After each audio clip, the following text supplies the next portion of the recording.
Education. Education brings opportunity, and it's boundless. Education is the great equalizer and can take you any place you need to go, any place you want to go.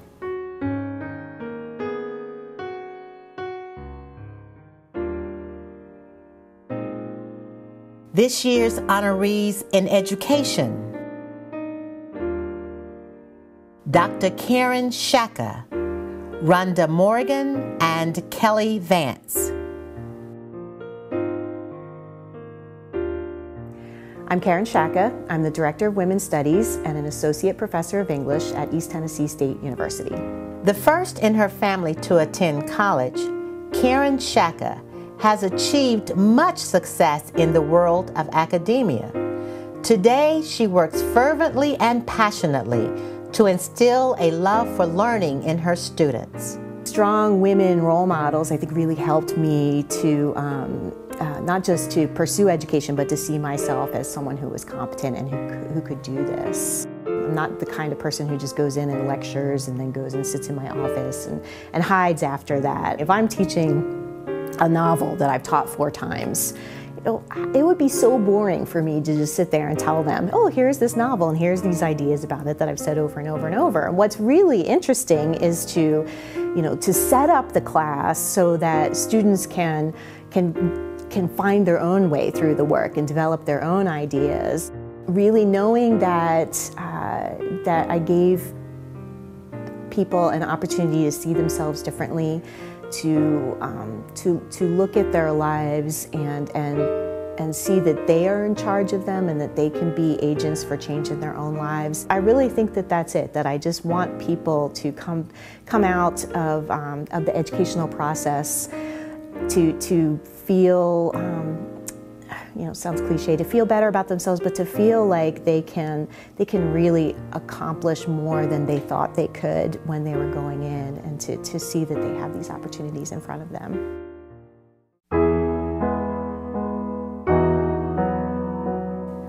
I am Rhonda Morgan. I am Vice President for Clinical Services at Wellmont-Holston Valley Medical Center in Kingsport, Tennessee, and adjunct faculty at the College of Nursing, East Tennessee State University in Johnson City, and also UVA-Wise Department of Nursing in Wise, Virginia. From writing a 7-part course for nurses and donating all of the proceeds from that course to nursing education, Rhonda Morgan is driven to provide, enhance, and promote lifelong learning. Because we have a body of knowledge and a set of skills today doesn't mean that next week or next month or next year that we won't learn better from that. So lifelong learning, continuing education is absolutely essential. My teaching style is one that is based in adult learning strategies, and I learned a long time ago, not only from a teacher but also a learner, is adults learn by telling them a story. And I've been able to do that in many experiences in physiology, even advanced physiology and pathophysiology, of just reducing it down to a story. So please hold that close every day. There is a transition period that our new graduates go through. So we have done a lot of work in my institution and across the system in easing that transition, that sort of culture shock. And I think once we get our arms around that and we're well along, we will bridge a great gap between academics and practice arenas. I enjoy seeing others come along. Seeing those lights come on, seeing them reach further than I thought they would or could, and then progress beyond that.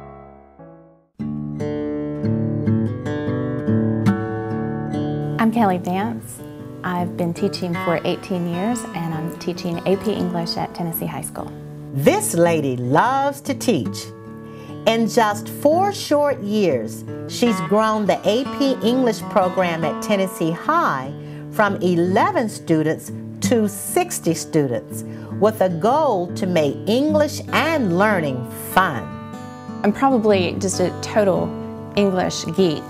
I'm probably the only person here who has a Shakespeare action figure. You know, you say Shakespeare in there, the students are scared and, oh, I hate that and it's too hard to read. But I always tell them, by the end, you're going to love it. I love it, you're going to love it. I love to see my students smiling when I'm teaching. because then I know they're engaged. You have to take them farther than they think they can go. You have to constantly push them to that point where, you know, they didn't think they could do it. They didn't think they could write that well.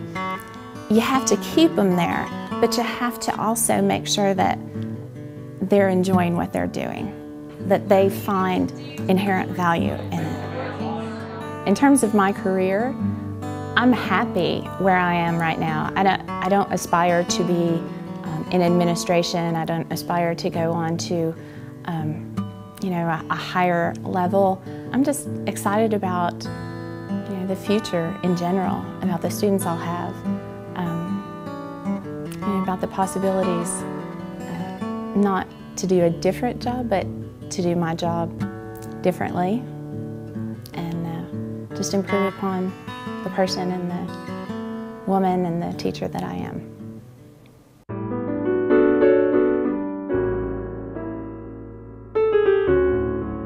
I've learned that you have to love what you do. People are always happier if they do the work they love doing. Work should be fun, it should not be drudgery.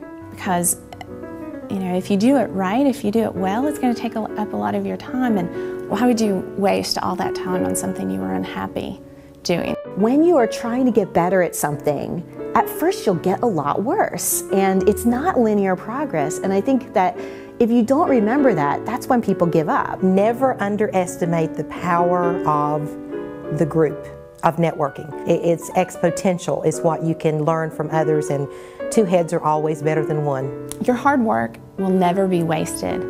It will always be rewarded in some way. So often we just wait for, am I allowed to do this? Who should I ask? Or was this really my, you know, my responsibility? And instead to just step up and do it. Just, you know, do what's necessary, do what you see is needed at that moment, and then figure out later on how to smooth it over if necessary.